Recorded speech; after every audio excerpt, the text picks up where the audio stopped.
Oke, cukup. Titipan itu untuk PSN mana saja Pak kalau boleh tahu Pak? Sudah ada Pak, salah satunya Pak.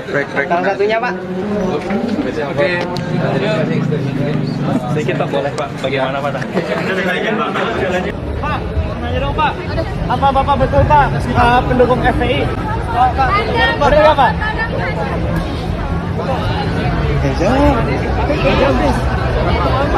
Pak, Mari Pak ya Pak, mari Pak. Manis, belum dijawab Pak. Foto Pak, bener ya Pak? Manis. Bapak pendukung FPI Pak?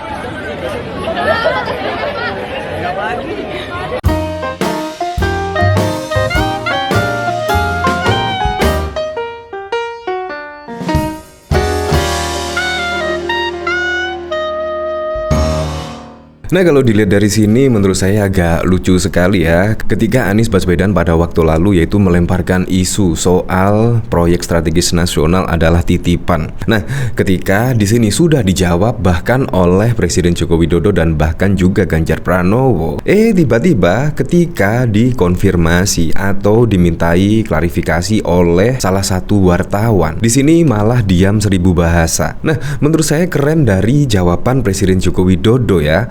Walaupun dituduh Anies Baswedan yang macem-macem, tetapi Presiden Joko Widodo dengan santainya menjawab, ya tunjukkan saja datanya, tunjukkan saja mana proyeknya yang dirasa titipan. Nah, tetapi ketika Anies Baswedan dimintai klarifikasi wartawan malah diam seribu bahasa. Ya seharusnya kan langsung lah diungkapkan data-datanya kalau memang benar-benar ada. Atau kalau di sini Anies diam berarti kan hanya cuap-cuap saja. Berarti di sini tidak ada data yang valid tentang mengenai adanya proyek strategis nasional itu ada titipan dari kanan kiri.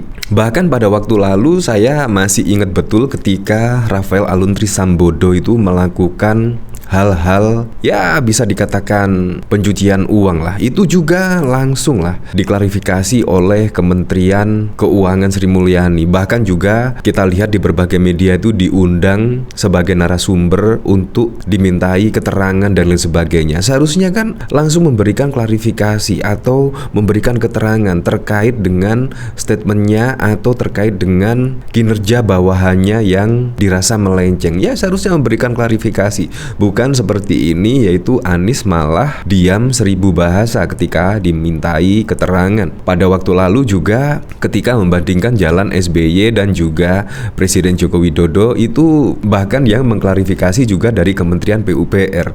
Kan sangat lucu sekali ya. Seharusnya kan berbicara itu ada datanya, ada data yang valid dan berdasarkan fakta. Jadi bukan hanya asal ngomong tetapi tidak ada data-datanya. Nah, seperti ini ketika Anies Baswedan dimintai keterangan oleh wartawan yaitu terkait proyek titipan. Seperti ini.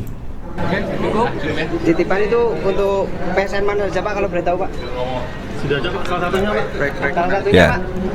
Diam saja lihat. Sedikit Pak, boleh Pak. Bagaimana Pak? Pura-pura nggak dengar.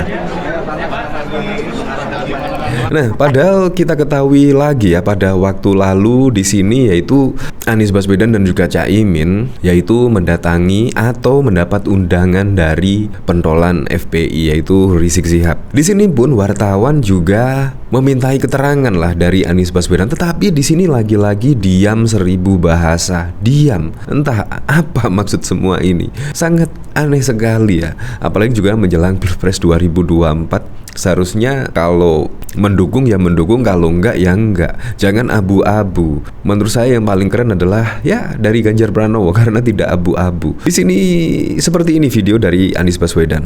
Pak, nanya dong Pak. Apa Bapak betul Pak pendukung FPI? Pak, betul ya Pak? Enggak dijawab. Pak, Mari Pak ya Pak, mari Pak. Manis, belum dijawab Pak. Foto Pak, bener ya Pak? Manis. Bapak pendukung FPI Pak? Tidak dijawab lagi kan. Nah, padahal kita ketahui pada waktu lalu itu ya terlihat lah di situ Anies dan juga Caimin yaitu datang ke pentolan FPI Rizik Syihab di Petamburan. Nah, itu memang menimbulkan pro dan kontra dan bahkan juga opini yang berkembang di kalangan masyarakat, di kalangan netizen, yaitu Anies dan Caimin itu secara tidak langsung meminta doa restu kepada Rizik Syihab. Nah, itu opini-opini yang berkembang. Tetapi setelah dimintai klarifikasi oleh wartawan di sini, malah pura-pura tidak mendengar. Nah, menurut saya ini juga lucu sekali. Berarti kan bisa disimpulkan ya, di situ tersirat yaitu Anies dan Caimin ya kurang lebih meminta dukungan lah, kurang lebih. Di sini ini bahkan juga dikomentari oleh Lek Brewok. Baru kali ini Wawan diem dengar kata FBI. Biasanya langsung teriak tekbir. Nah, bahkan di sini juga dikomentari oleh Herwin, kalau dulu ada Miss No Comment, sekarang ada Mr. No Comment. Nah, dari sini saya penasaran ya, kira-kira komentar-komentarnya seperti apa ya dari netizen-netizen seperti ketika melihat Anies Baswedan di sini ketika dimintai klarifikasi oleh wartawan diam 1000 bahasa. Nah, ini kan menimbulkan tanda tanya yang sangat besar sekali ya di sini. Di sini dari Lutfan, pertanyaan yang tidak berkualitas. Wajahnya dahan BO. Lah gak dijawab, malu-malu kayaknya. Haha. Kalau diam berarti bener adanya. Ditanya cengar-cengir doang, kayak ditanya gak jawab, malah cengar-cengir. Tampang manusia culas. Tetap suara, sekalian bilangin lagi, Pak, Bapak mau main politik identitas lagi. Ya, banyak memang pada waktu lalu ketika Anies Baswedan dan juga Caimin bertemu dengan HRS tersebut, banyak yang teringat pada Pilkada 2017 yang lalu. Apakah Pilpres 2024 akan terjadi hal yang sama lah pada Pilkada 2017 yang lalu di DKI Jakarta? Kurang lebih netizen-netizen flashback terhadap hal tersebut pada Pilkada yang lalu. Nah, saya jadi inget ya, pada waktu lalu itu juga ada hal semacam ini. Ini merupakan sangat aneh bin ajaib sekali ya. Di sini bahkan juga Kementerian PUPR Anies salah baca data bangun jalan era SBY versus Jokowi. Nah, seharusnya kan langsung diklarifikasi lah oleh Anies sendiri, bukan malah diam 1000 bahasa dan lain sebagainya, malah yang Kementerian PUPR sendiri yang mengklarifikasi pernyataan Anies. Menurut saya juga lucu sekali ya, bukannya langsung pasang badan mengklarifikasi ucapannya sendiri, maksudnya bagaimana biar tidak menimbulkan mispersepsi di kalangan masyarakat ya, seharusnya seperti itu. Di sini terlihat lah memang dibuat kegaduhan lah dengan perkataan Anies Baswedan yang pada waktu itu terlihat mendiskreditkan pemerintahan Presiden Joko Widodo dengan ucapan Anies Baswedan yang menyebut ada proyek strategis nasional itu adalah titipan, adanya titipan dan lain sebagainya lah, tidak transparan dan lain sebagainya. Di sini yaitu kritik dari calon presiden RI dari Partai Nasdem, PKS dan Demokrat. Anies Baswedan kembali mendapatkan serangan balik dari berbagai kalangan. Mantan Gubernur DKI Jakarta itu dinilai salah membaca data terkait dengan pembangunan jalan era Jokowi versus era mantan Presiden Susilo Bambang Yudhoyono. Anies bilang era mantan Presiden Susilo Bambang Yudhoyono pencapaian pembangunan jalan 10 kali lipat dari Jokowi. Dia bilang Jokowi memang membangun 63% jalan tol yang ada di Indonesia, tepatnya 1.569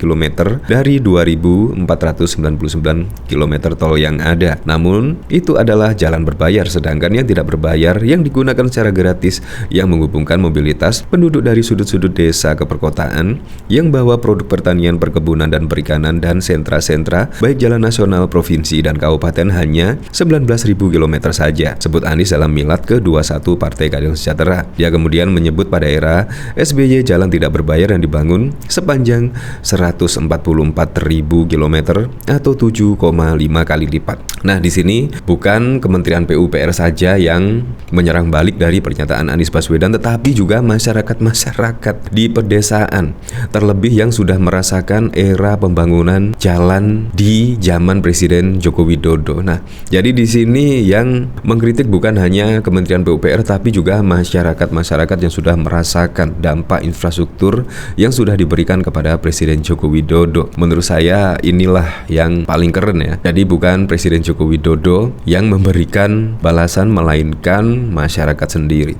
Tetapi saat ini juga terulang lagi, yaitu ketika Anies Baswedan melempar isu proyek strategis nasional adalah titipan. Nah, akhirnya juga kena sendiri ya, akhirnya dia juga diam 1000 bahasa. Oke lah, apapun itu pada Pilpres 2024 mendatang semoga saja berjalan dengan lancar, berjalan dengan aman, dan yang paling penting adalah berjalan dengan jujur dan juga adil.